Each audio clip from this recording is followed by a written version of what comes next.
অভাগা নেইমার রূঢ় বাস্তবতা টের পাচ্ছেন হাড়ে হাড়ে। কবছর আগেও ছিলেন ব্রাজিল ফুটবলের স্টার বয়, তাকে ঘিরেই পরিকল্পনা সাজাতো সেলেসাওরা। ক্যারিয়ারের সেরা সময়ে তাকে সবাই রাখতেন মেসি রোনালদোর কাতারে, কিন্তু সেই নেইমারই এখন ব্রাত্য। সৌদি ক্লাব আল হিলাল তাকে ছেড়ে দিতে চাচ্ছে, আগ্রহ নেই অন্য কোনো দলেরও।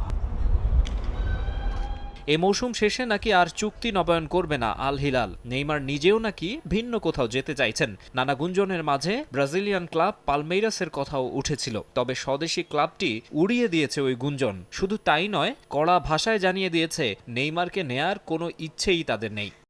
কোচ চাইলে আগামীকাল যোগ দিতে পারবে। আমি এমন কারো উপরই বিনিয়োগ করতে চাই। পালমেইরাস মেডিকেল ডিপার্টমেন্ট নয়, তাৎক্ষণিকভাবে মাঠে নামতে পারবে না এমন কারোর সঙ্গে চুক্তির পক্ষে নই আমি।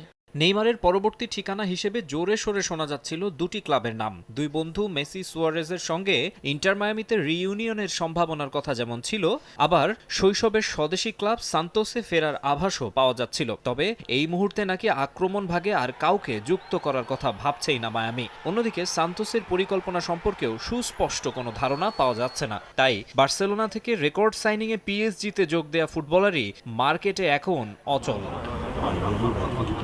ক্রিস্টিয়ানো রোনালদোকে আল নাসর সাইন করানোর পর সৌদি আরবের অন্য ক্লাবগুলোও ফুটবল বিশ্বের তারকাদের ভেড়াতে উঠে পড়ে লাগে। অনেক হাক ডাক দিয়ে নাসরের বড় প্রতিদ্বন্দ্বী আল হিলাল পিএসজি থেকে নেইমারকে উড়িয়ে নেয়। রিয়াদের ক্লাবটিতে ব্রাজিলিয়ান তারকার বাৎসরিক বেতন 150 মিলিয়ন ইউরো বা প্রায় 2000 কোটি টাকা।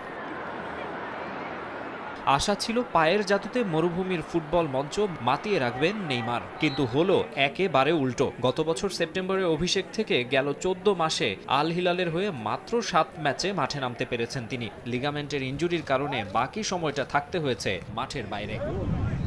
মাকসুম আলম খান, সময় সংবাদ।